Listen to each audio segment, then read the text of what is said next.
On a glittering summer night in Newport, beneath chandeliers that burned like 1,000 stars, a single act of desperation changed everything. A widowed tutor, with nothing left to offer but his dignity, sold his father's gold watch at auction, praying it would save his daughter's fragile life. What he did not know was that his sacrifice would entwine his fate with that of the city's most desired heiress. From that moment forward, love, scandal, and betrayal would collide in a story where the heart defied society itself. Tell me, from where are you listening to this story? And do you believe that true love can survive the weight of class, legacy, and time itself? Newport, Rhode Island, summer of 1895. The sun had already begun its slow descent beyond the Atlantic, when the carriages lined up before the tall iron gates of the Newport Assembly Hall. Inside, golden lamplight danced across polished mahogany and velvet-covered walls, casting a warm glow over the well-dressed crowd that filled the elegant chamber with the soft rustle of silk, murmurs of speculation, and the occasional tinkling laugh meant to disguise boredom. It was one of those summer evenings so typical of the season, gilded, theatrical, and filled with the pretense of purpose. The auction, hosted under the pretense of charitable fundraising for the advancement of underprivileged families, had become nothing more than a stage for social preening. The wealthiest families of the Northeast, bankers, steel magnates, railroad heirs, and their corseted wives gathered not out of compassion but for spectacle. It was not generosity they sought, but visibility. Every glance was calculated, every raised fan a language of its own. Standing alone near the back of the crowded room, Matthew Carter looked painfully out of place. His coat, though neatly brushed, bore the quiet wear of repeated mending. His shoes had been polished to a respectable sheen, yet their age betrayed him in the creases that spoke of long walks and little rest. He held his hat pressed to his chest, his other hand trembling slightly as it gripped the envelope that bore the number of his lot, Lot 42. Inside the small parcel of velvet rested the last remnant of his former life, a gold pocket watch with delicate engraving along its edge. It had belonged to his father, a man of modest means but unshakable pride, and before that, to his grandfather, who once recited Virgil beneath gaslights in the bowels of Boston's Latin school. It was not merely a timepiece, it was heritage, and now it was necessity. For 3 nights, his daughter Clara had coughed until her lips turned blue. The new medicine prescribed by Dr. Winslow was beyond what Matthew could afford on the wages of a tutor, especially now that several clients had left Newport early, claiming poor weather or vague illnesses. Clara's breath had grown shallower, her cheeks more pale. There had been no choice. He had kissed her sleeping forehead that morning and slipped the watch into its case with the same hands he once used to cradle her newborn frame. As the auctioneer's gavel fell for Lot 41, a hush passed over the crowd, like the sweep of a curtain. The auctioneer, a rotund man with a booming voice and 2 bright shoes, cleared his throat. "Next, we present Lot 42, he announced. An engraved gold pocket watch of fine craftsmanship, early 19th century, donated by a local gentleman, the proceeds of which, I've been told, he added with a slight smirk, will aid in the recovery of his ailing child. A noble cause indeed." The room stirred. Whispers darted across rows of pearl necklaces and diamond brooches. Several ladies raised their eyebrows with interest, though not for the object itself, but for the added drama. A child, sick. A widower, surely. It was precisely the kind of detail Newport society fed upon, charity draped in romantic melancholy. Near the front, seated between 2 distant cousins and shielded by the curve of her silk fan, Lillian Asterfield turned her head ever so slightly. Her grey-blue eyes, cool and unassuming beneath the sweep of her dark honey-blonde hair, fixed on the small velvet box being opened at the front of the hall.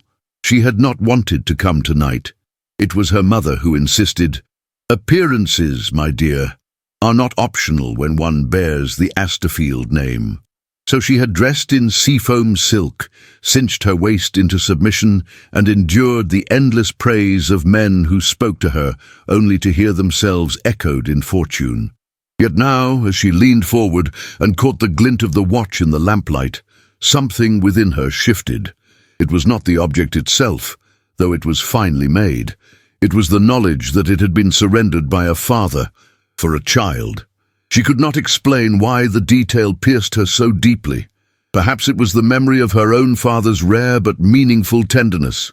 Perhaps it was the absence of such sacrifice in the world she inhabited, where affections were purchased and futures were arranged like bank mergers. The auctioneer began. $100. A hand rose. A steel baron's wife. Her lips curled in amusement. 120. Another bid. A Vanderbilt cousin. 150. Lillian lowered her fan. She did not glance at her companions. She did not speak. She merely raised her hand. The room turned. 200, the auctioneer declared, pleased. No one else bid. Going once, going twice. 300, Lillian said softly. A gasp. The auctioneer blinked but recovered quickly. 300, from Miss Asterfield. The silence was heavy. Going once, twice, sold. The gavel fell. Lillian lowered her hand as gracefully as she had raised it, her face unreadable. Matthew did not react. He remained still, his breath held in his chest as though releasing it might undo what had just occurred. He had not seen her face, only the name whispered in reverent awe. Lillian Asterfield.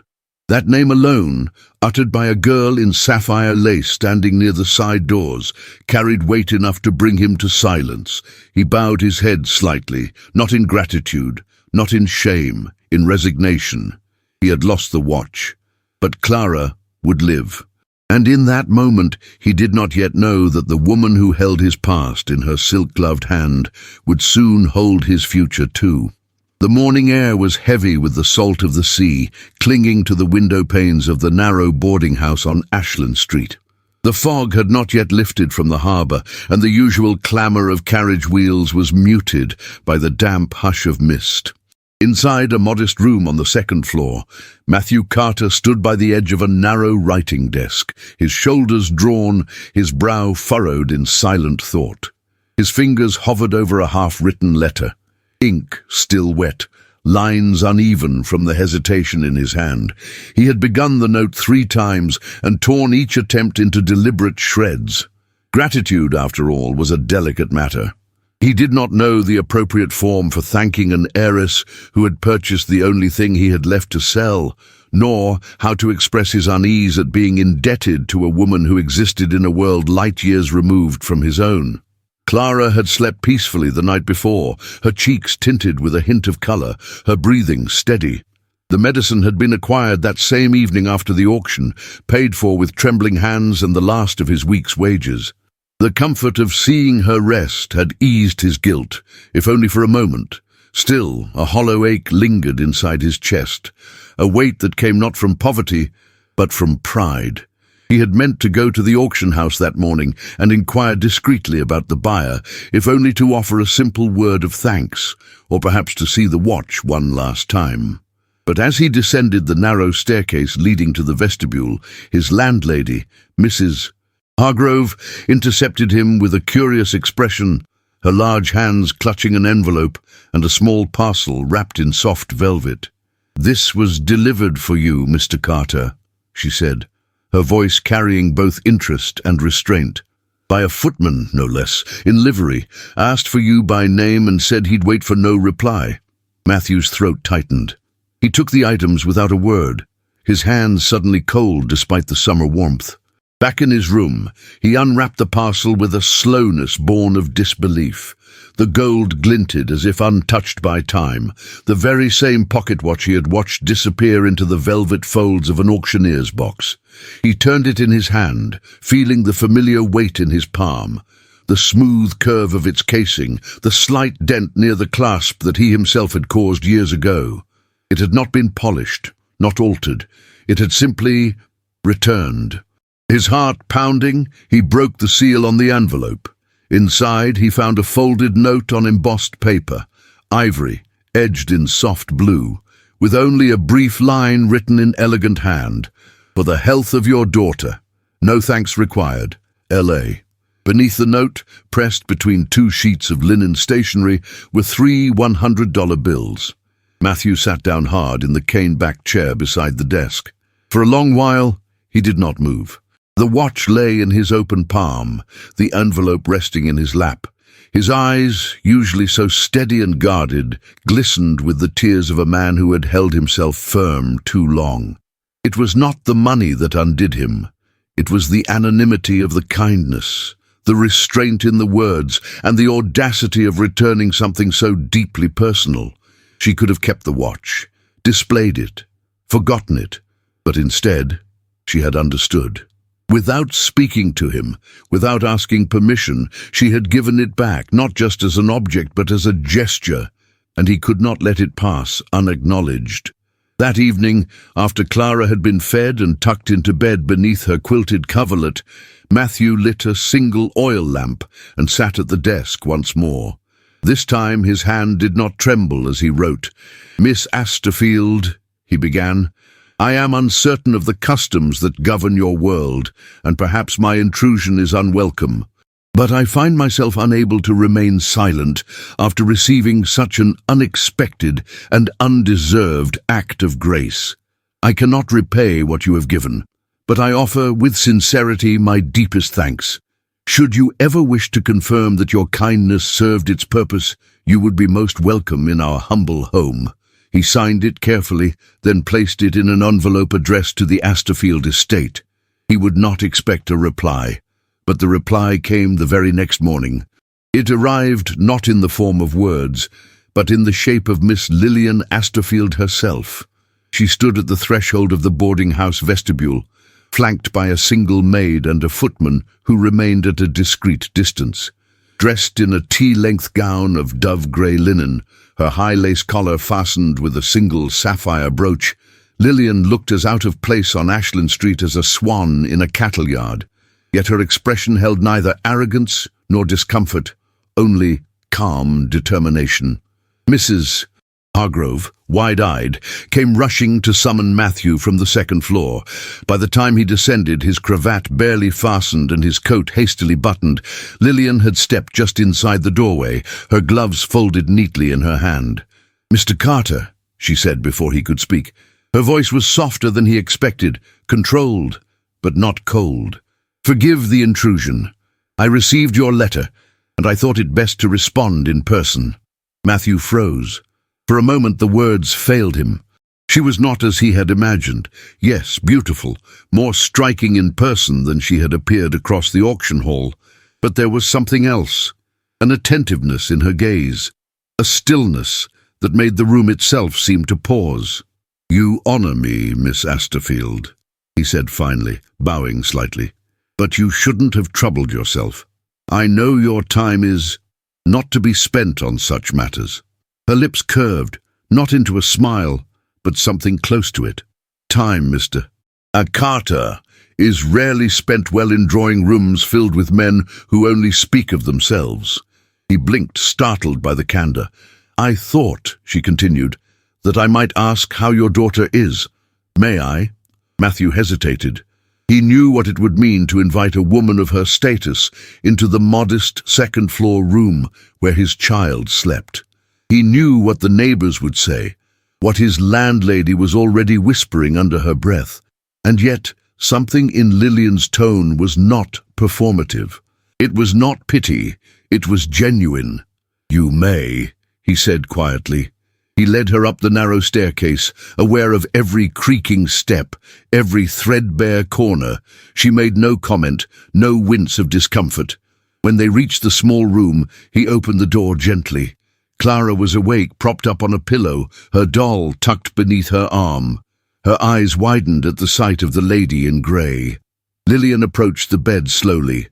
"You must be Clara," she said, her voice tender now, as if reshaped for the ears of a child. Clara nodded, shy but curious. "I've brought you something."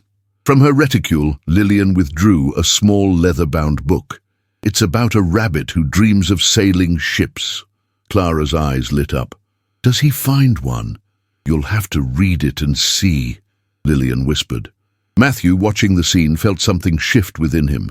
This was no gesture for appearances. No performance to satisfy pride or curiosity.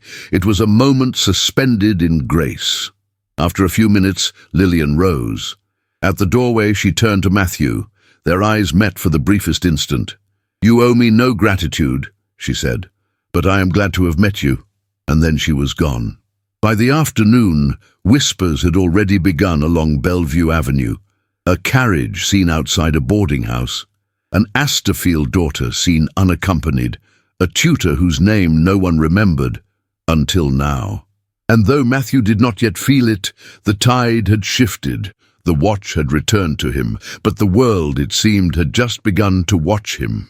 The ballroom of the Asterfield summer residence stood bathed in golden light. Crystal chandeliers hung like frozen constellations above a floor of polished Italian marble that reflected the soft shimmer of candlelight and silk. The scent of roses, orchids, and imported gardenias drifted through the air, mixing with the distant melody of strings playing a Viennese waltz. It was a scene constructed with precision, designed not for joy, but for spectacle. Every ribbon, every note, every smile had been chosen for its ability to impress. Lillian Asterfield stood near the balcony doors, her gloved hand resting lightly on the carved banister. Her gown, a masterpiece of Parisian couture, clung to her frame in silver blue satin, embroidered with tiny crystals that caught the light with each breath. A diamond comb held her hair in a graceful Gibson twist, and a sapphire pendant nestled just above her heart. She was, by every measure, the embodiment of Newport elegance, and yet her eyes were distant. The ball, held in honor of a visiting European count, had gathered all the usual names, Vanderbilts, Remingtons, Astors, and others whose fortunes had been built on steel, railroads, and legacy. Young men paraded their pedigrees in carefully rehearsed conversations, while young women laughed softly behind feathered fans, speaking in coded glances and veiled ambition. Lillian had danced 3 times already that evening, once with her cousin Franklin, once with a banker's son from Chicago, and once, inevitably, with Charles Remington III. Charles had returned from Europe the previous spring with the affected accent of a man who wished to be mistaken for nobility.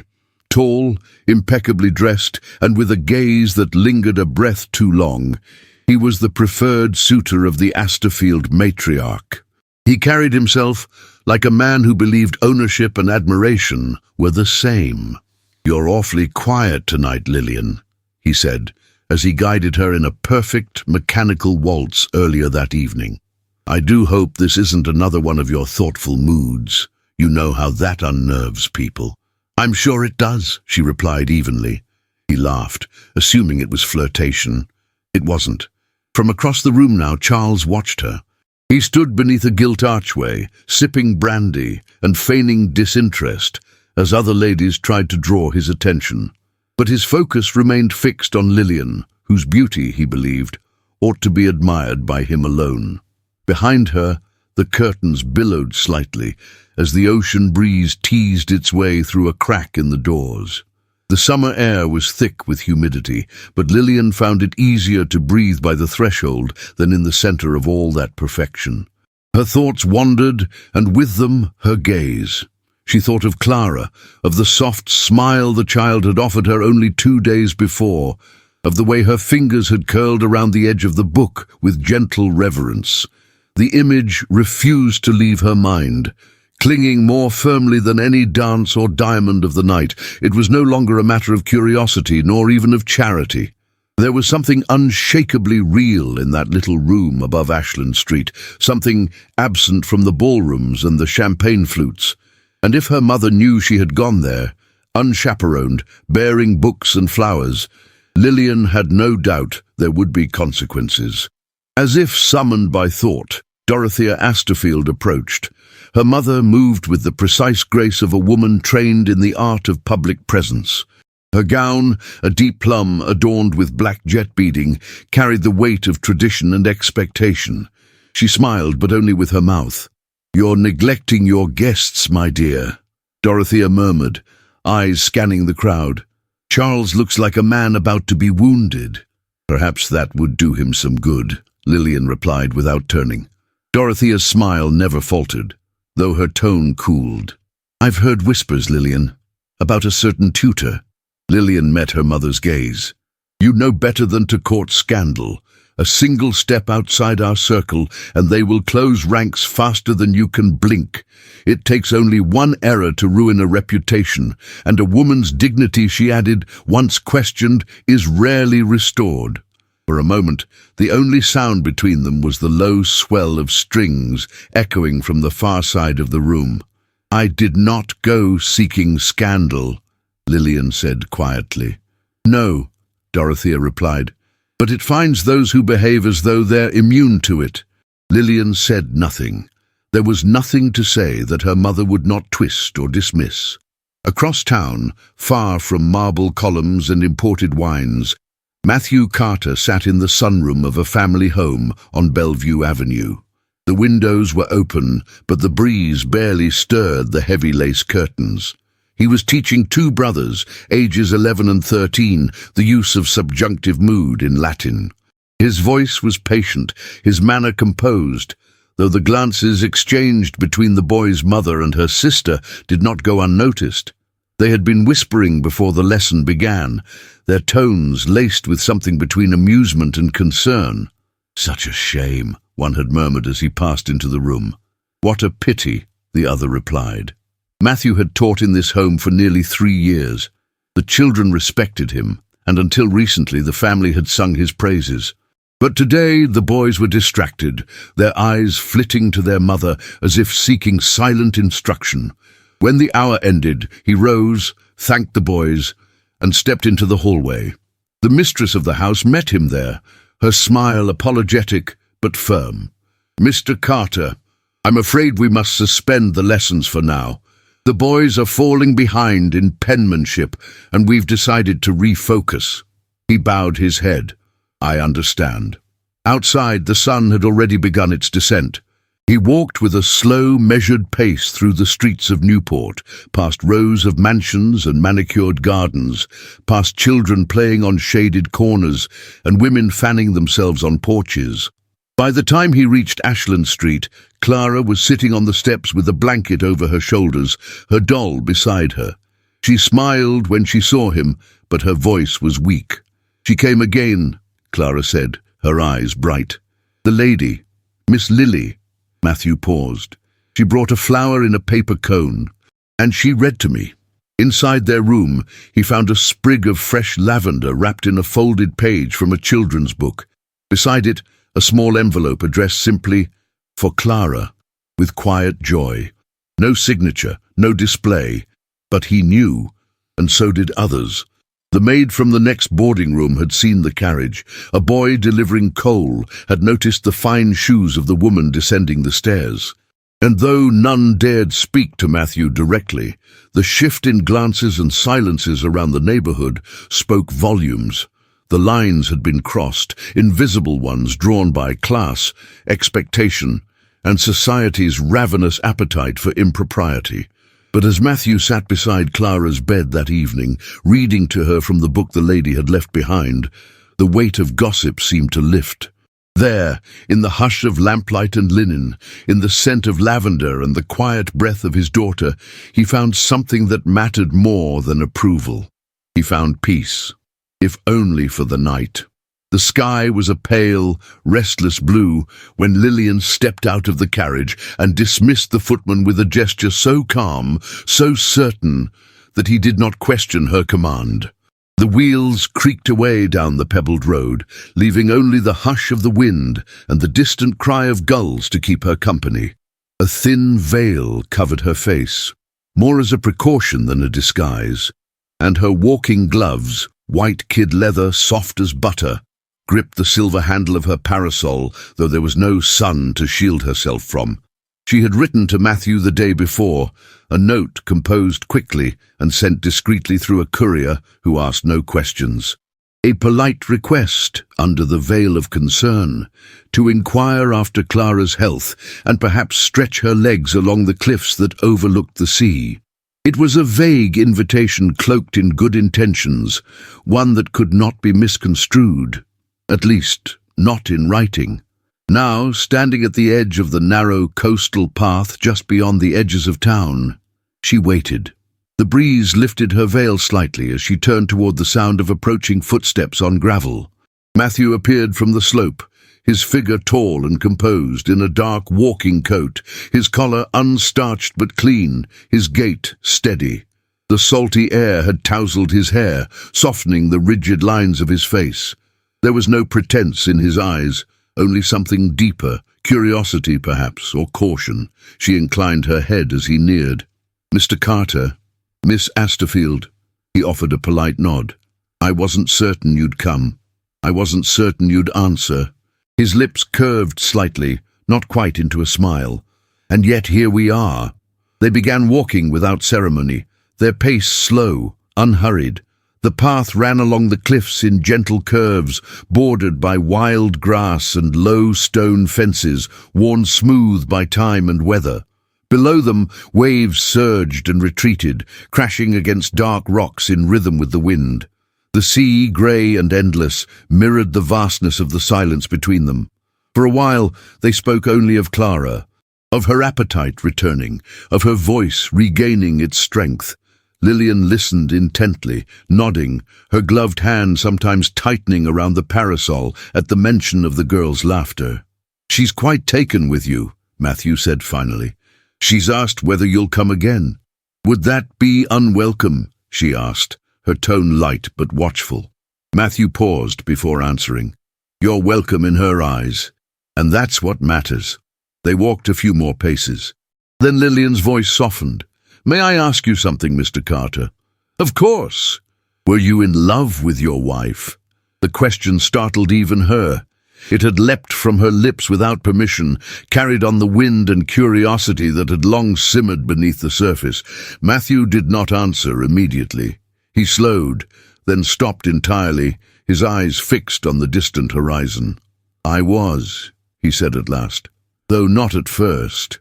Lillian turned to face him, her parasol now hanging at her side.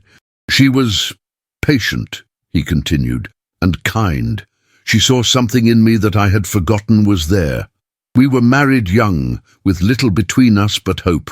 Clara came 2 years later, and then illness took her mother before she ever saw 30. There was no dramatization in his tone, only the weight of remembering. Lillian's gaze did not waver. "You speak of her with reverence." "I buried more than a woman," he said quietly. "I buried a part of who I was." They resumed walking. The wind picked up, catching the edge of her skirts and pulling at the folds of her veil. "And you?" he asked after a time. "Are you promised to anyone?"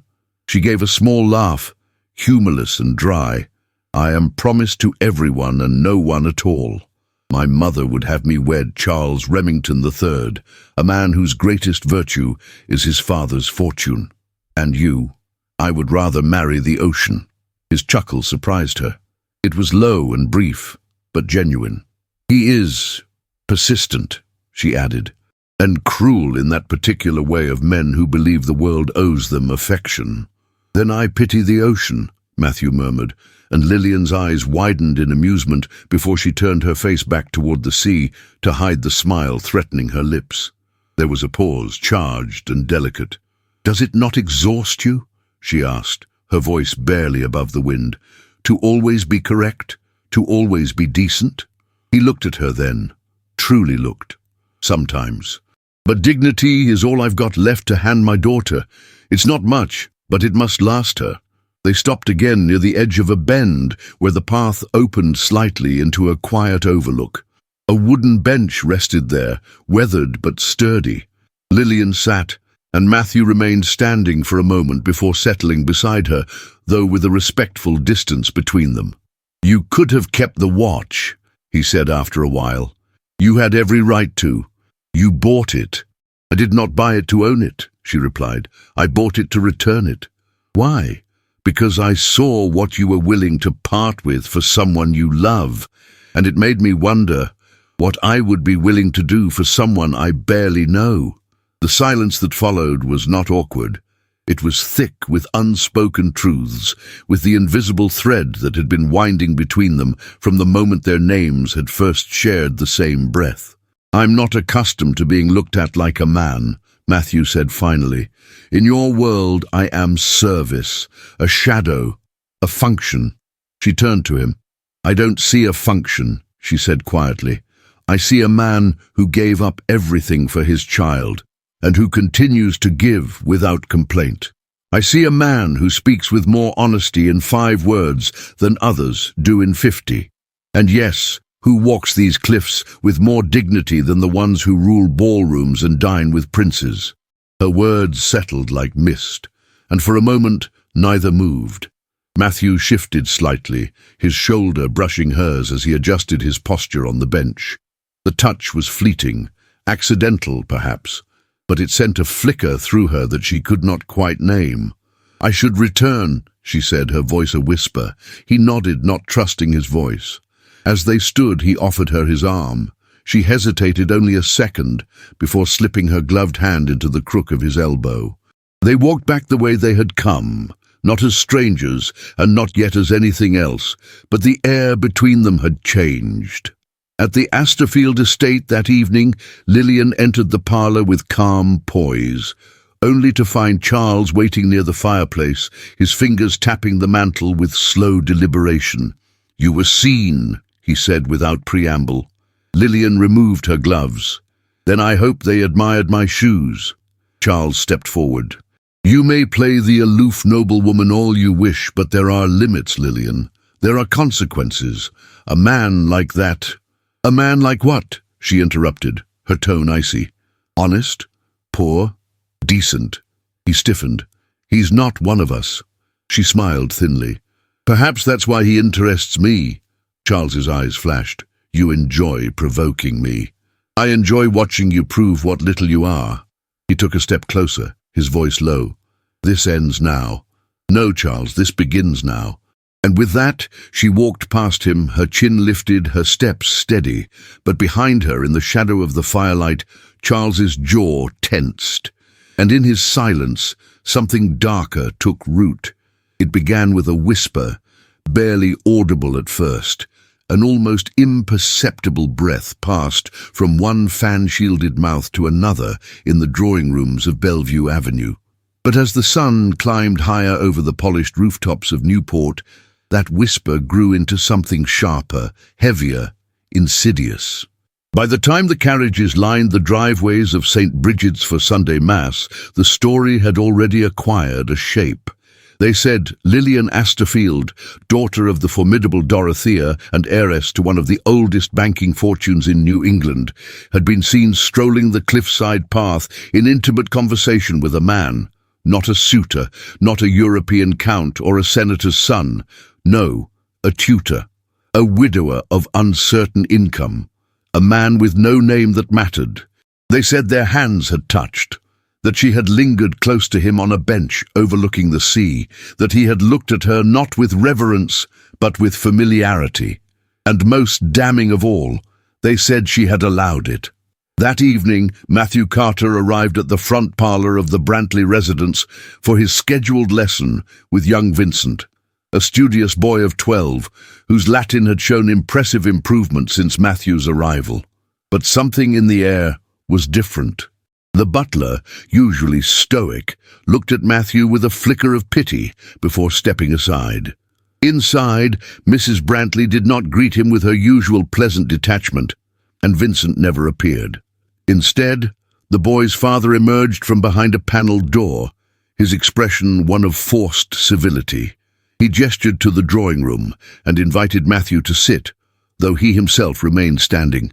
There have been concerns, he began, his voice low and formal, regarding your associations. Matthew, ever composed, furrowed his brow but did not respond immediately. The circles in which my family moves are, as you know, delicate. Reputations precede us and follow us. I've been informed that your presence in certain company has raised questions I do not wish to answer. I see, Matthew said simply. You've been an excellent instructor, Mr. Carter. I hold no grievance with your work, but I'm afraid we must terminate our arrangement. Effective immediately.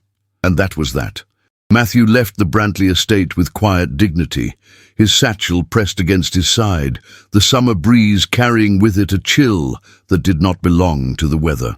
By the time he returned to Ashland Street, the whispers had followed him there too. The maid across the hall avoided his eyes. Children who once waved to him now remained close to their mothers' skirts. Even Mrs. Hargrove, the landlady who had once praised his punctuality and politeness, greeted him with a stiff nod before retreating behind her desk. In the quiet of his small room, Clara slept peacefully, unaware of the change rippling through the world around her. He sat beside her bed, watching the rise and fall of her chest beneath the quilt, and let the silence settle over his heart like dust on forgotten furniture. A knock came the next morning. It was the postboy. A boy of no more than 13, with a smudge on his cheek and a bundle of letters tied in twine. He handed Matthew a single envelope, ivory, sealed in pale blue wax. The handwriting was unmistakable. He turned it over in his hand, his thumb grazing the seal, but something held him back.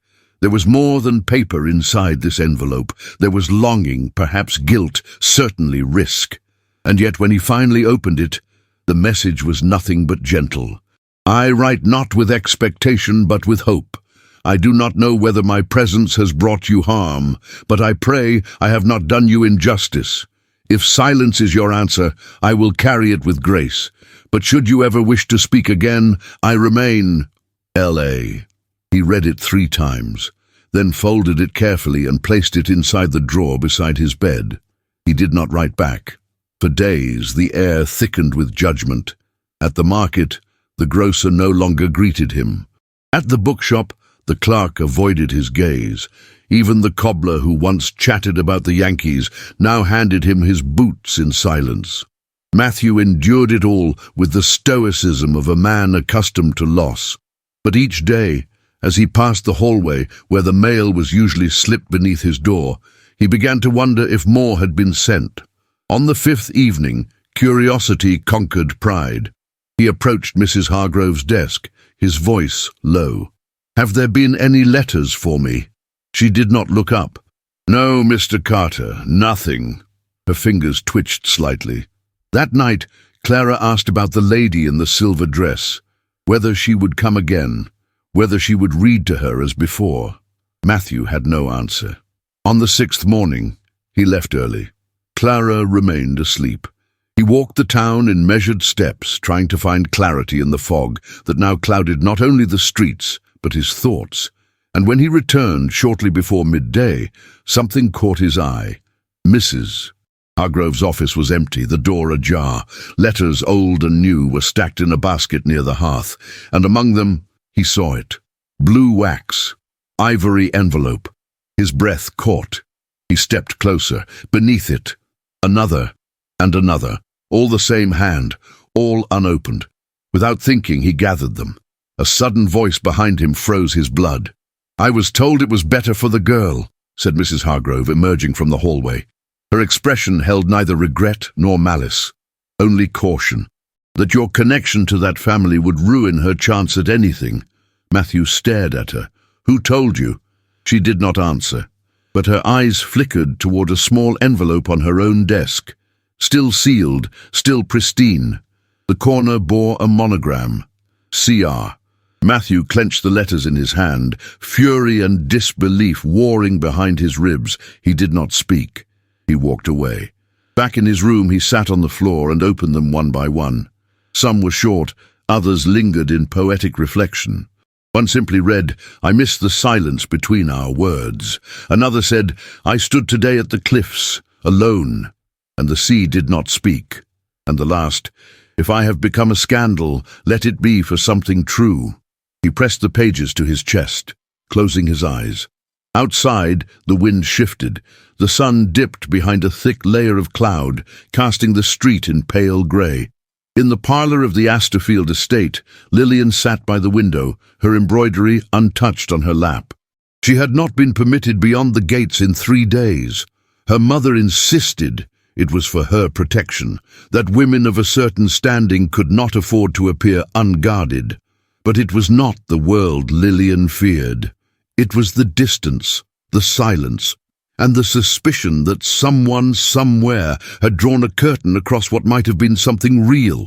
What she did not yet know, what the fire had not yet consumed, was that behind that curtain her name still lived on a man's lips, and that even in the quietest room, a letter left unopened could still burn. The note arrived on thick, embossed stationery, folded precisely in thirds and sealed with a crimson wax crest bearing the initials CR. It had been delivered by a polished young valet dressed in black and silver livery who did not wait for a reply. Matthew Carter, still seated at the narrow kitchen table with a cup of lukewarm tea before him, stared at the letter in silence. He did not need to open it to know its author. Still, he broke the seal. "Mr. Carter, I would like to discuss a private educational arrangement that may be of interest to you.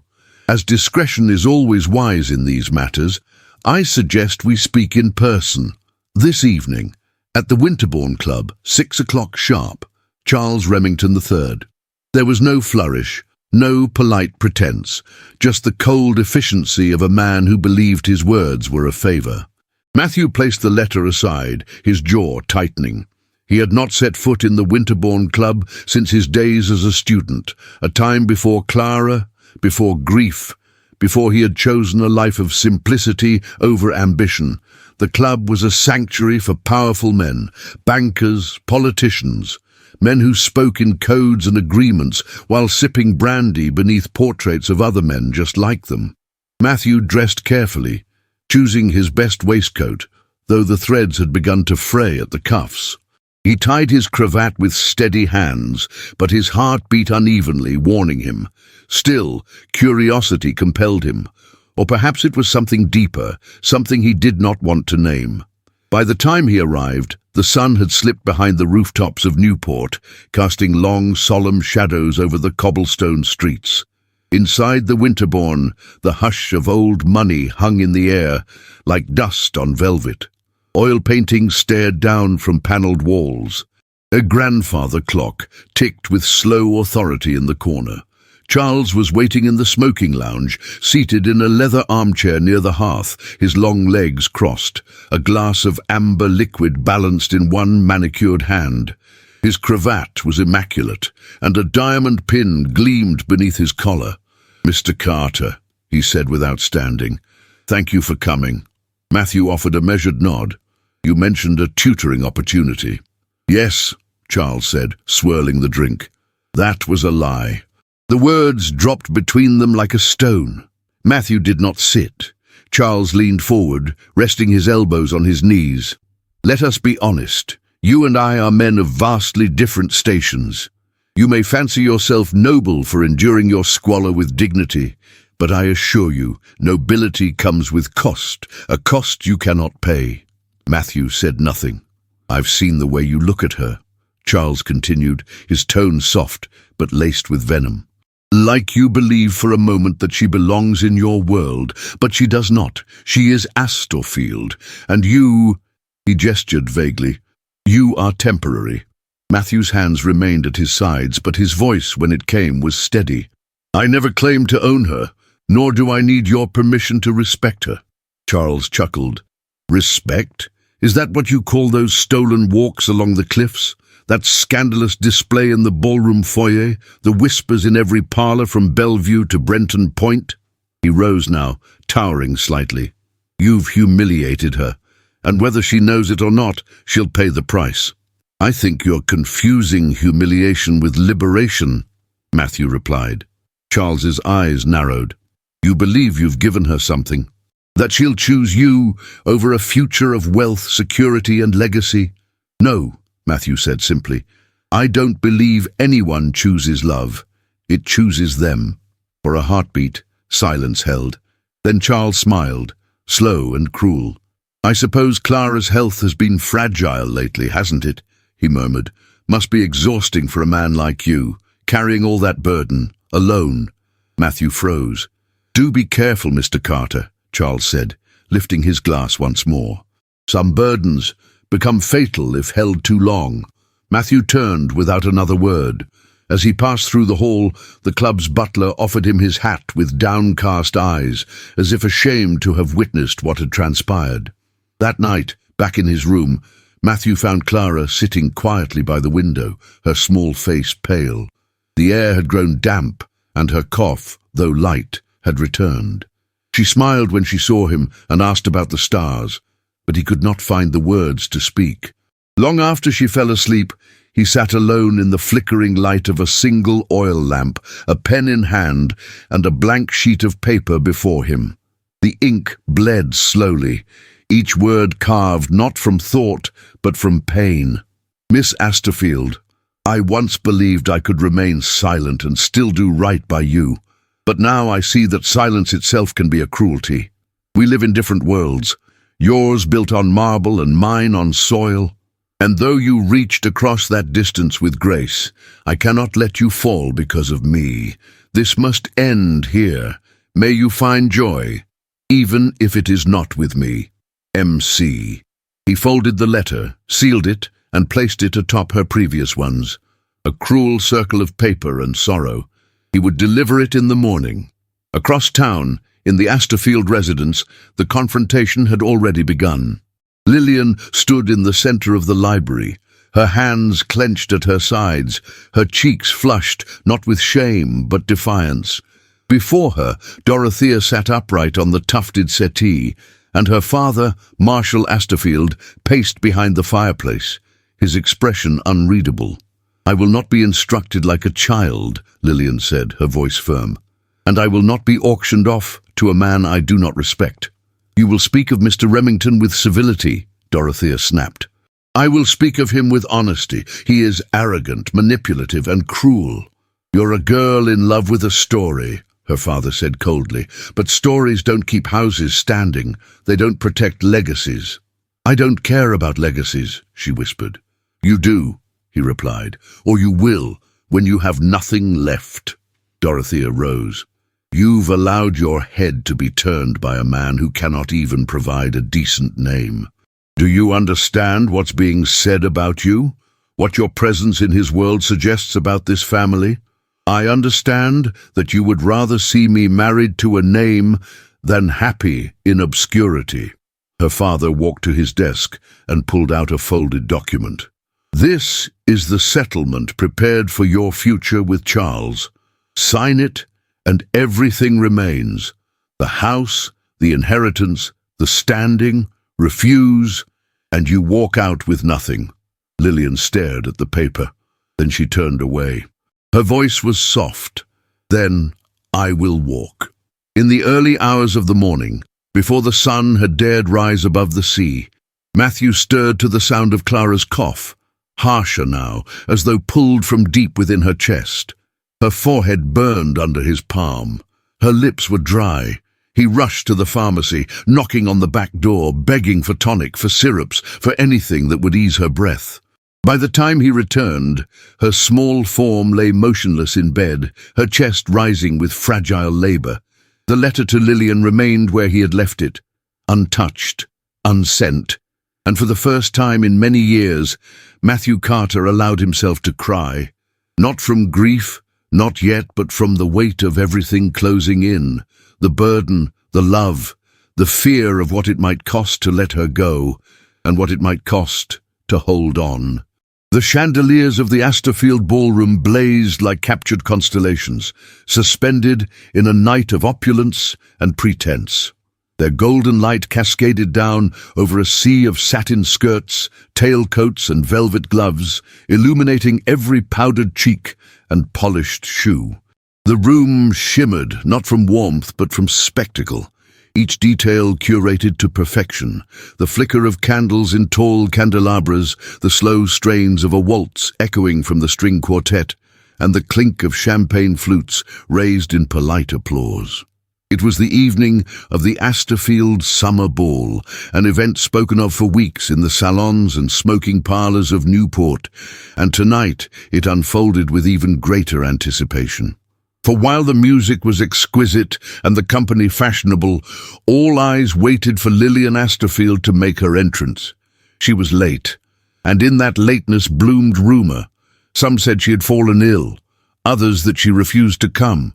But the most whispered theory, passed in scandalous tones from bejewelled lips, was that she no longer dared show her face. Not after the disgrace, not after the tutor. Then, like a sudden shift in wind, the room hushed. From the top of the grand staircase, framed by carved mahogany rails and the glow of gaslight sconces, Lillian appeared.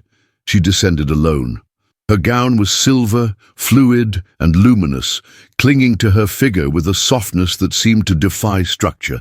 Tiny seed pearls embroidered the bodice in delicate swirls, and a train of pale chiffon floated behind her like morning mist. Her neck was bare, save for a single sapphire pendant, and her hair, pinned high in an elegant twist, was adorned only with a pair of diamond combs. She wore no gloves, no escort, no apology. The entire ballroom stood suspended in collective awe. She did not seek attention, and yet attention clung to her like silk. With each step, the fabric of expectation tore a little more. And when she reached the marble floor and offered the briefest of nods to a few stunned matrons, it became clear. She was not a girl shamed into hiding. She was a woman refusing to disappear. Charles Remington, already holding court near the centre of the room, stiffened at the sight. His jaw clenched behind a smile that faltered only briefly. He placed his glass on a tray and strode toward her, his stride confident, calculated. "Lillian," he said, bowing gallantly, "radiance does not begin to describe you." She offered him a polite glance, nothing more. "I trust you've saved the first waltz for me," he added. "I haven't," she replied. A beat of silence. Charles's brow lifted. He chuckled as though amused. "Then perhaps the second." She took a breath, then looked him directly in the eye. "Not tonight, Mr. Remington, and not ever." Gasps rippled through the crowd like a sudden draught. Charles blinked, recovering quickly, though his pride bore the crack. He gave a stiff nod and stepped back, his lips curling into something too close to a snarl. Lillian turned away, composed as ever, and let the music swallow the moment. Elsewhere in the house, past the gilded corridors and beyond the velvet curtains separating servant from spectacle, Matthew Carter stood uncertain at the rear entrance, a small, wrapped book in hand. He had not come to dance, nor to observe.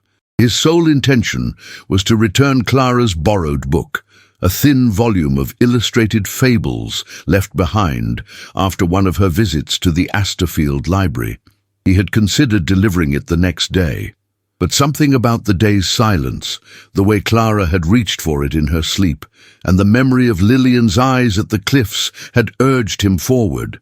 The footman who opened the door eyed him with a mixture of suspicion and recognition. After a moment's hesitation, he gestured toward the library. "I'll just be a moment," Matthew said quietly, stepping inside. He walked the familiar hall in quiet reverence, avoiding the main corridor where music spilled like honey. He placed the book gently on the desk in the library, but as he turned to leave, a murmur of voices from the ballroom drifted toward him. Then a name, his name, spoken by someone near the staircase. Curiosity tugged at him, or perhaps it was something more desperate. He stepped closer.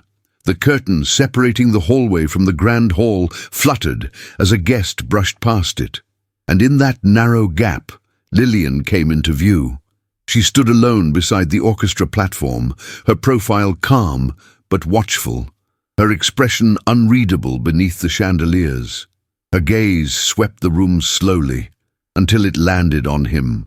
For one endless heartbeat, they stared at each other. Two worlds crashing into one silent moment. Then, without hesitation, She began to walk toward him. The music did not stop, but the dancing faltered. Conversations stuttered. Fans dropped. Heads turned. All of Newport society watched as the heiress of Asterfield crossed the marble floor in silver silk, her steps unwavering, her eyes never leaving the figure standing in the shadows of the curtain. Matthew stood frozen, unable to move, unable to breathe. She reached him, her breath barely audible as she whispered, "You came." "I shouldn't have," he said, "but you did." Her fingers lifted slightly, brushing against the edge of his sleeve. The contact was fleeting, intentional, and yet it carried enough weight to shake the room behind her. "You left no reply," she said softly, though her voice was not accusatory. It was aching. "I had none that wouldn't cause harm," he replied. "And yet," she said, eyes bright with unshed emotion, "you are here." He glanced at the gathering behind her, at the sea of whispers, the glint of monocles, the thinly veiled contempt of matrons and heirs who now viewed him not as a man, but as an intrusion. "Do you wish me to go?" he asked. Her lips parted, and for a moment it seemed she might cry, but instead she offered a single resolute shake of her head. "No," she said, "I want you to stay, if only for a moment." Matthew bowed slightly, not to the room, but to her. She lifted her chin and turned toward the ballroom once more, but this time she did not walk alone. She did not take his hand. That would have been too bold, but her presence beside him, unshaken, unyielding, was bolder still. The music shifted to a new waltz, its tempo lilting, romantic, and though no dance followed between them, the weight of 100 stairs did. Still, Lillian walked beside him through the far side of the ballroom toward a quieter corner, unashamed. In their wake, the fabric of expectation tore again, subtle but irreversible. By the time they reached the side gallery, hidden behind tall French doors, the air between them pulsed with everything that could not be spoken aloud. She turned to him, her voice trembling beneath the calm. "They will say things now, awful things." "I know," he said. "They'll say I'm foolish, that I've humiliated myself." He met her eyes. "You haven't." She nodded, a tear finally escaping down her cheek. He stepped closer, not touching her, but near enough for his voice to drop into the space that belonged only to them. "Why did you walk to me?" he asked. She looked up, her breath catching. "Because if I didn't, I'd never forgive myself." Outside, the orchestra played on, and the society of Newport twisted themselves into new whispers. But inside that quiet gallery, behind the velvet curtain and the eyes of the world, two souls stood still. And for the first time, they did not feel like strangers walking alone. The morning after the Asterfield summer ball arrived with a storm, though not the kind measured by winds or rain. It came instead in the sharp slap of newspaper ink, in headlines bold enough to slice through crystal, and in voices that lowered not in mercy, but in malice. Heiress seen with tutor at her own ball. Lillian Asterfield defies convention and decorum. The words sprawled across the front page of the Newport Herald, tucked just beneath an illustration of the grand ballroom and the unmistakable silhouette of Lillian, her hand near her waist, her head tilted, mid-glance, mid-step, mid-ruin. Before the silver of her gown had faded from memory, the gossip had already solidified into judgment. By noon, every sitting room on Bellevue Avenue echoed with condemnation disguised as concern. She walked to him. Can you imagine? And he, a widower, a schoolmaster. It's not romance, it's delusion. He must have bewitched her. Dorothea Asterfield, seated rigidly in her boudoir with the paper clenched between trembling fingers, could scarcely speak. Her usual composure, crafted over decades of mastering appearances, had fractured under the weight of that headline. Her lips, painted in a precise shade of rosewood, trembled as she reread the words over and over, as though repetition might make them less real. Her maid stood silently near the window, uncertain whether to approach. Dorothea's voice, when it emerged, was brittle and low. "She has humiliated us." That afternoon, Lillian returned from a solitary walk along the orchard path behind the estate. She was greeted not by staff, not by her father, but by a chilling silence that clung to the foyer like fog.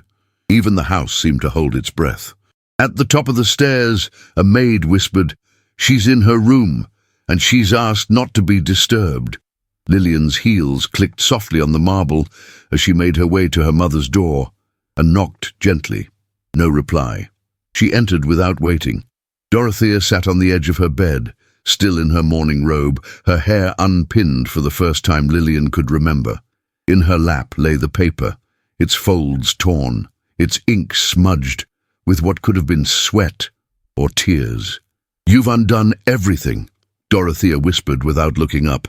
"Every invitation rescinded, every ally turned cold. I have begged for silence and received only cruelty. They have painted you as a girl without virtue, and me as a mother without control." Lillian moved closer, her voice calm but resolute. "I've done nothing to be ashamed of." Her mother's gaze snapped to hers. "Then you are more lost than I feared. I stood with a man I admire. A man whose decency is worth more than the approval of those who attend for show and applaud for power." Dorothea's breath grew shallow. Her hand went to her chest. Her colour drained. "Mother?" Lillian reached out just as her mother's frame pitched forward slightly. A faint gasp escaped her lips. The paper fluttered to the floor. Servants came running at the sound of the fall. A doctor was summoned within the hour. He pronounced it exhaustion, stress, a delicate heart. Lillian stood by the door, unmoved by the cold looks of those who blamed her. She remained at her mother's bedside long into the evening, watching the rise and fall of her breath, listening to the quiet murmur of nurses. Outside, rain began to fall. A soft drizzle, like the sky mourning the cracks in a dynasty. Across town, Matthew sat by the window of his small room, the newspaper open before him. His name had not been printed, but he was the tutor. That was enough. By midday, 2 clients had sent formal letters terminating their children's lessons. One by messenger, the other slipped beneath his door without signature. Only the youngest daughter of the Whitcombs still attended her morning readings. But even that, Matthew knew, would not last. His reputation had become a thread unraveling rapidly.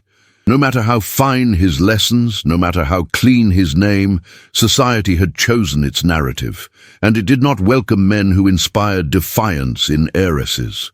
Clara, unaware of the storm outside their window, lay with a book tucked beside her and a knitted shawl around her shoulders. She had recovered from her earlier spell of illness, but her strength was still fragile. That afternoon, she coughed 3 times in rapid succession. Matthew's head turned sharply each time. When she finally drifted to sleep, he leaned his head against the doorframe and let silence surround him. Later that week, after sunset had washed the rooftops in gold, Lillian appeared outside the boarding house, cloaked in navy wool and guarded only by determination. Matthew opened the door before she could knock. He looked tired, older, but his eyes still softened when he saw her. "I shouldn't have come," she whispered. "But you did." They stepped inside, and for a long moment, neither spoke. Then she said quietly, "They've turned their backs on me." "They'll come back," he replied.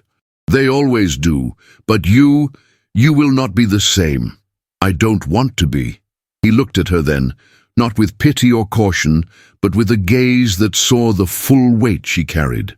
"I don't know what the future holds," she said, her voice nearly trembling, "but I don't want it here, not among marble facades and knives hidden in fans." He nodded slowly. "Then let's leave." Her breath caught. "You would?" He glanced toward the small bedroom where Clara slept. "I can't raise her like this. In fear. In shadows." They stood closer now, not touching, but so near that breath became the only distance between them. "Then we'll go," she said. He smiled, small, uncertain, but real. That night, Lillian returned home with hope in her heart. But elsewhere, in the deeper recesses of Newport's underbelly, Charles Remington played a different game. He had not been seen since the ball, but his reach extended far beyond the parlours and porticos of polite society. One evening, in the back room of a private gentleman's club, he spoke with a doctor, a man recently arrived from Providence, eager to settle debts and forge new relationships. A sum of money was exchanged. Quiet, precise. A name was spoken, Clara Carter. A diagnosis was suggested, a false one, something that would cast doubt on the tutor's ability to care for a child, something that would make staying in Newport not only difficult, but impossible. The doctor hesitated. Charles leaned closer. "Do it," he said, "and your future here is secure. Decline, and you'll find Newport colder than you imagine." The next morning, the physician knocked at Matthew's door. He wore a crisp coat, carried a polished bag, and spoke with alarming kindness. He listened to Clara's breathing, took her pulse, then leaned in and whispered words that chilled Matthew to the core. "This child," the doctor said slowly, "requires specialized treatment, expensive treatment. I'd advise you to consider placing her under hospital care." Matthew stared at him. "She's improving." The doctor tilted his head. "Are you certain?" Matthew's hand curled into a fist, hidden in the folds of his coat. Outside the room, Clara coughed once. Soft, but it was enough. Enough to plant the seed of doubt. Enough to force Matthew to question the path ahead. And somewhere in the folds of that quiet, a trap had been set. Its teeth were already closing. The wind that swept through Newport that morning carried the salty breath of the Atlantic, but Lillian felt none of its freshness. She sat in the corner of her father's study, her gloved hands clutching a folded letter, creased, damp at the edges, and bearing the trembling signature of a man too afraid to be named. Her lips were parted slightly, as if in disbelief, though her eyes were hard with clarity. The letter, delivered by an anonymous servant, had come tucked within a rolled newspaper, wedged between advertisements for corsets and train schedules. But what it contained was no trivial matter. It was a confession, or perhaps a desperate absolution. Dr. Ferris, the young physician who had recently pronounced Clara Carter unfit to remain in her father's care, had written of a grave mistake. His words danced around the truth at first, cloaked in passive phrases, coerced, misled, pressure from benefactors, but finally landed in the damning center of it all. Charles Remington had offered him a sum to falsify Clara's diagnosis and hasten her removal. Lillian read it thrice. Then, standing alone in her family's grand hall beneath portraits of ancestors who had wielded their power with velvet gloves and iron wills, she made her decision. She would not allow the lie to stand. Not again. Not this time. That evening, the Astorfield mansion hosted a private dinner for family friends and political allies. The guest list, curated by her father with military precision, included prominent names from Boston and New York, men with titles and women with fortunes. Lillian entered late, dressed in navy silk with jet buttons and her dark hair arranged in a coronet of braids. She looked every bit the heiress she was raised to be, but her heart carried the fire of a woman reborn. The dining room gleamed beneath the crystal chandelier. Cutlery clinked. Laughter danced between toasts. Charles, seated beside her, leaned in with a low voice. "You've been quiet all evening," he said. "Have you finally learned your place?" Lillian turned to him, her gaze cool as glass. "Have you?" he smirked, mistaking her calm for surrender. When dessert was served, her father rose for a toast. His voice was steady, full of patriarchal pride. "My friends," he began, "it is no secret that the last few weeks have presented challenges to our name, but I assure you, my daughter will soon restore dignity to this family in a manner befitting her lineage." He lifted his glass toward Lillian. All eyes turned to her. She stood. Her voice, when it came, was calm, clear and measured, but it struck like a bell in a chapel. "My father is correct. Tonight, I do intend to restore dignity, not only to this family but to myself, and to the man who was wronged in our name. Murmurs broke out. A few guests leaned forward. Lillian unfolded the letter and laid it gently on the tablecloth before her. "This letter," she said, "was written by Dr. Heiress, the physician who misdiagnosed young Clara Carter under pressure from an outside party. That party was Charles Remington." Gasps erupted. Charles stood, knocking over his glass. "This is slander!" Lillian met his rage with unflinching stillness. "Then you'll have no objection to a formal inquiry. I've already sent a copy to the Herald. By tomorrow, every social column in Newport will know." Her father's expression hardened. "Lillian," she turned to him, and for the first time in her life she saw hesitation behind his eyes. "You always taught me to protect the family name," she said softly, "but I will not do so through silence and complicity." The guests were rising now, some gathering their coats in haste, others staying to witness what could only be described as a public execution of decorum. Charles moved toward her, but her father stepped between them. "I suggest," he said coldly, "you leave." Charles's jaw tightened, but he obeyed, for now. When the door slammed shut behind him, silence returned. Her father did not look at her immediately. He took a long breath, as if aging by a decade, and then said almost wearily, "You are not the girl I raised." "No," she replied, "and thank God for that." After a moment, he nodded, slowly, an acknowledgement not of approval, but of recognition. "I will not fight you, Lillian, but this will have consequences. I know. You could still marry him," he offered. "Say you were misinformed. Withdraw the letter.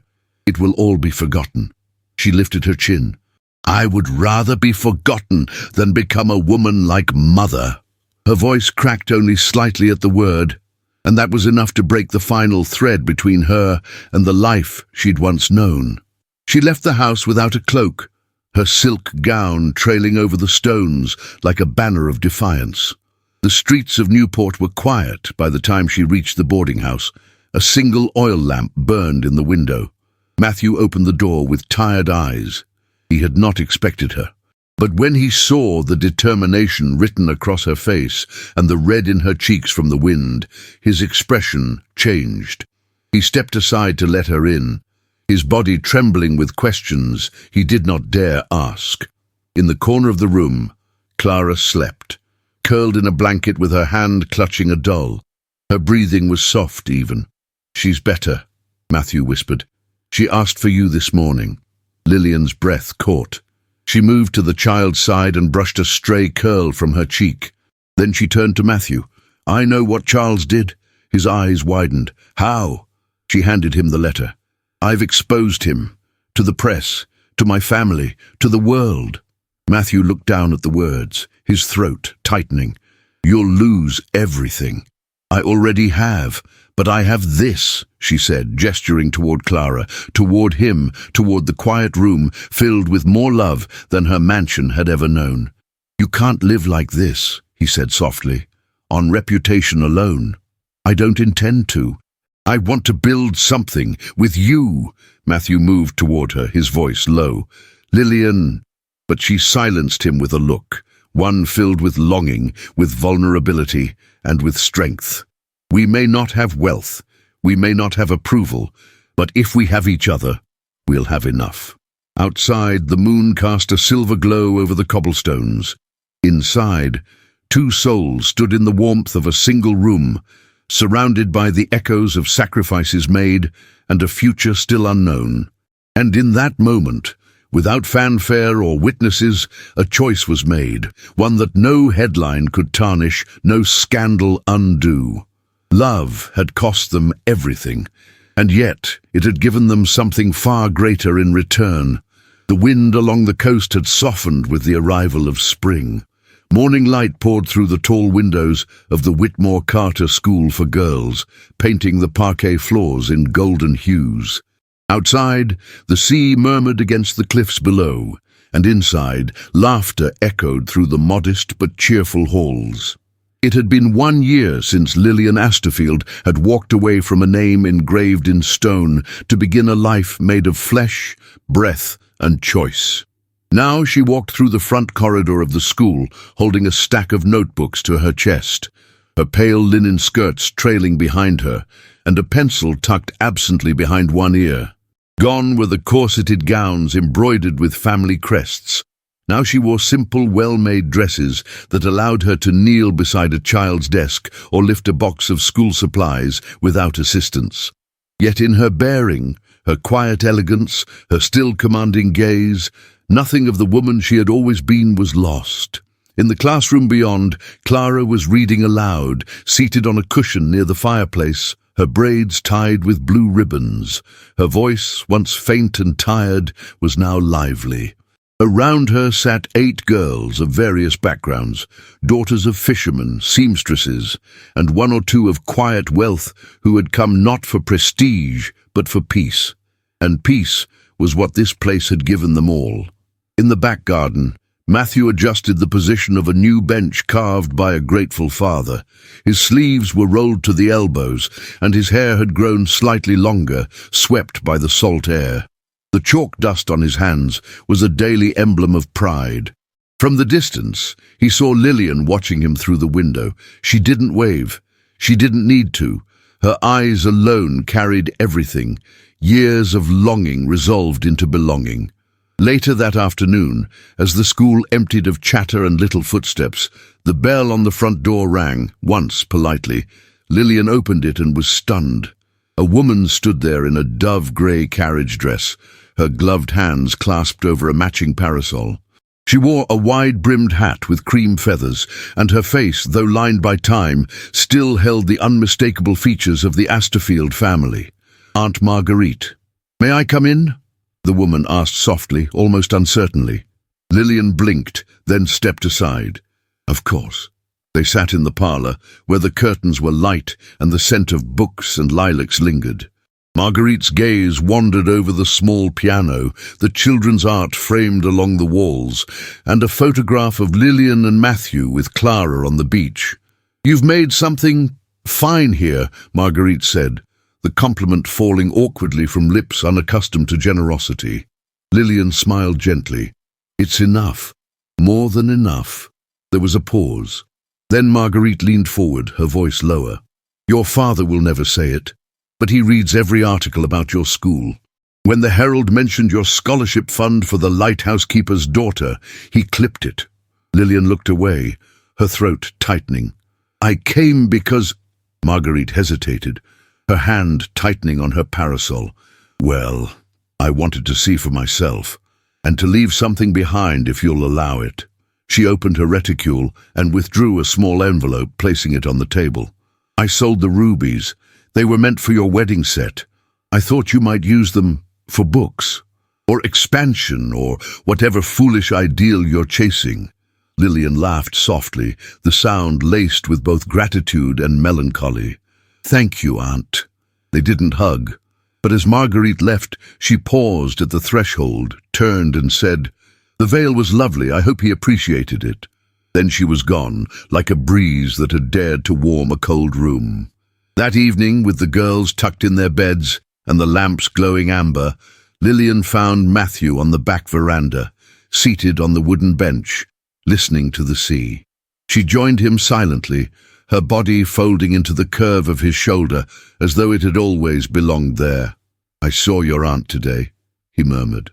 "I know," she replied. "She left something for the school, and for you."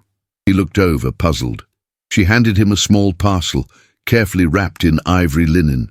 A ribbon of pale blue silk held it closed, and beneath the knot was tucked a single sprig of rosemary. Matthew untied the ribbon with reverent hands. Inside was the gold watch, his father's watch, the very one he had once sold to save his daughter's life, the same watch that had, unknowingly, bound his path to hers. Only now, the watch was nestled in her wedding veil, folded like a cradle of memory and promise. "I want you to have it," Lillian said quietly, "not because it was ever mine, but because it came back to you through love, not sacrifice." He held the object, heavy and shining, his fingers trembling. "I don't deserve this," he whispered. "You deserve all of it," she answered. "And more." They stayed that way for a long moment. Two souls who had withstood storms neither had sought, now anchored in a quiet harbour of their own making. Later, they walked along the cliffs as they once had, their hands entwined. The waves below struck rhythmically against the rocks, the sky painted with the last amber light of day. They didn't speak much. They didn't need to. The silence between them was no longer filled with longing or doubt. It was peace, complicity, the comfort of two lives finally moving in the same direction.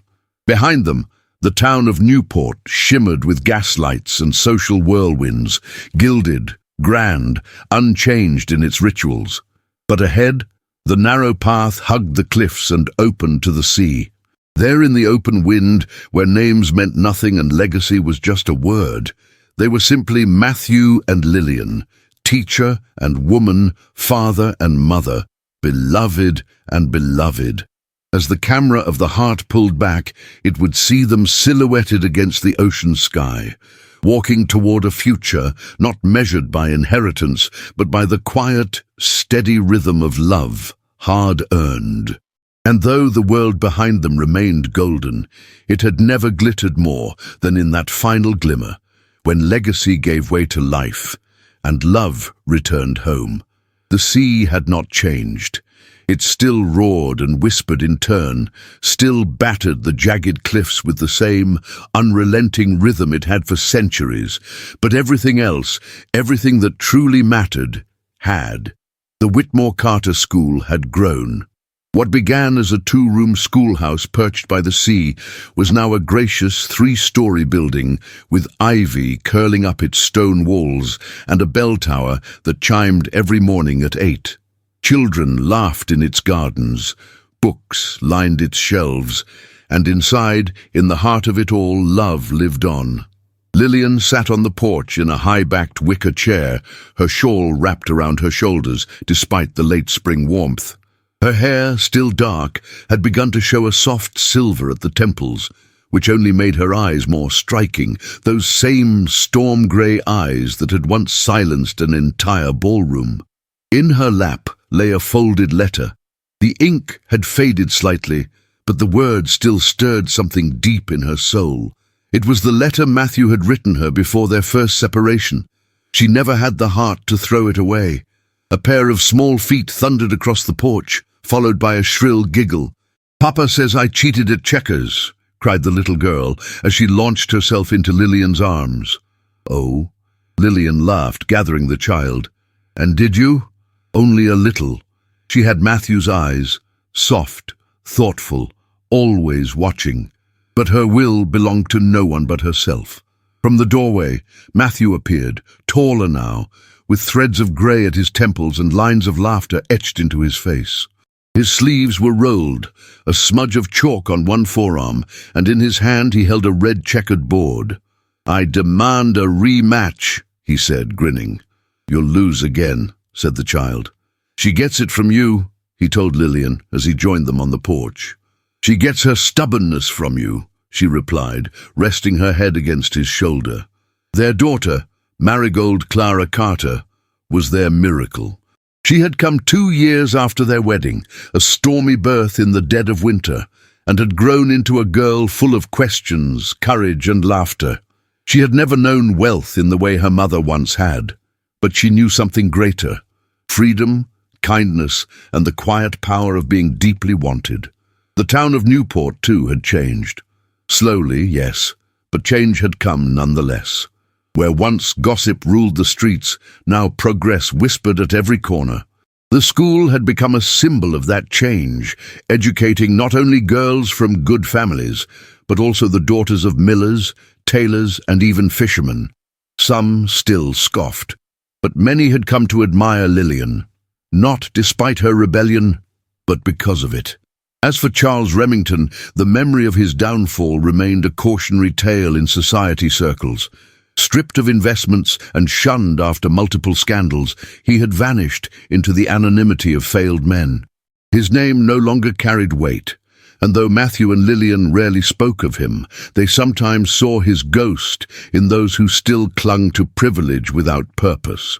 There were losses, Of course. Lillian's mother had never reconciled with her daughter. She passed 3 years after the scandal, and though Lillian mourned, she did not weep.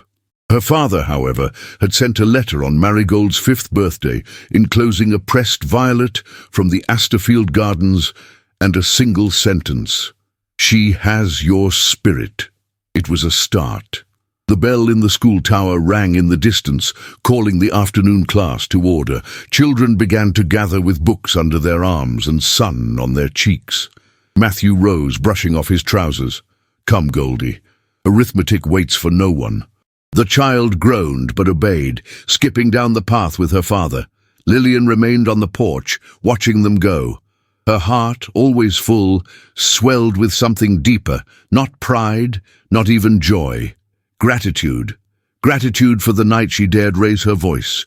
Gratitude for the girl who once left a ballroom in disgrace, only to find the kind of grace that money could never buy. And gratitude for a watch, a simple, worn gold watch, that had once carried the weight of a desperate father's love and had returned years later wrapped in her wedding veil. Now it rested on the mantel inside their home, still ticking, still keeping time.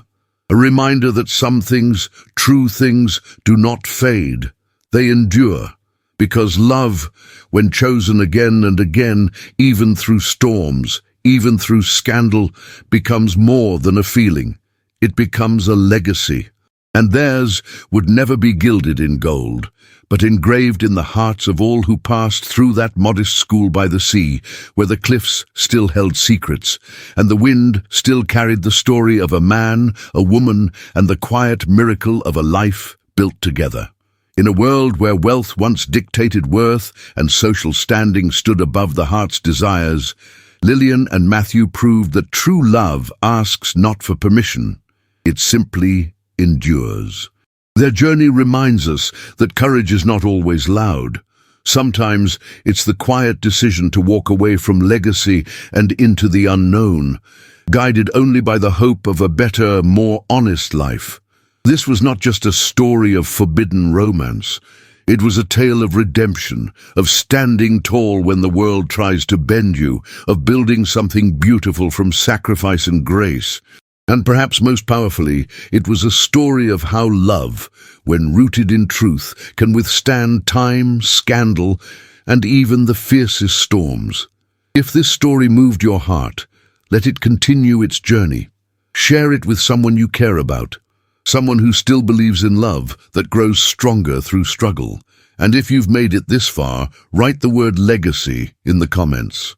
That way, we'll know you stayed with us until the very end, and you'll be helping us spread these emotional tales to more hearts around the world. Don't forget to check out the other powerful romances I've left for you in the cards above. Each one filled with unforgettable characters, dramatic twists, and the kind of love that leaves a mark. Thank you for being part of this story. And remember, sometimes the most beautiful lives are built not from what we inherit, but from what we dare to choose.